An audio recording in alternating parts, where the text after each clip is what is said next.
जी के पास कितना प्यार करते रहा,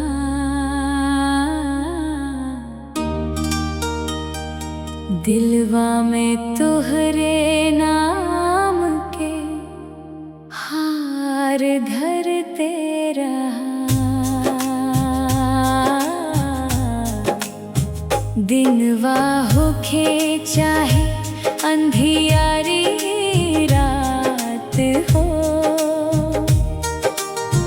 तोहरे खातिर जान से भी प्यार करते रहा।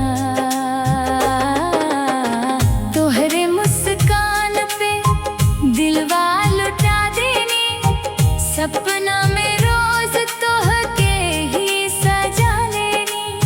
नैनन के बातियां दिल में उतरते रहा, राजा जी के पास कितना प्यार करते रहा।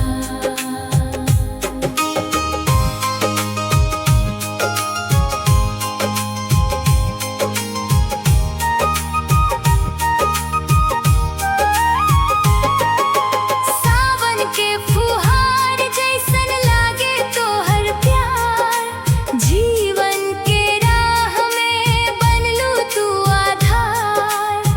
हर खुशी में तोहरे संग चलते रहा, राजा जी के पास कितना प्यार करते रहा। चांदनी रतिया में तोहरा याद आवे, दिल के हर धड़कन तोहरा गीत गावे।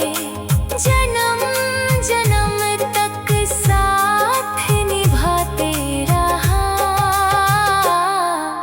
राजा जी के पास कितना प्यार करते रहा। रौरा बिना सुना लागे संसार हो, तोहरे खातिर धड़के ई दिल बार बार हो। सांस सांस में तोहरा के बसाते रहा, राजा जी के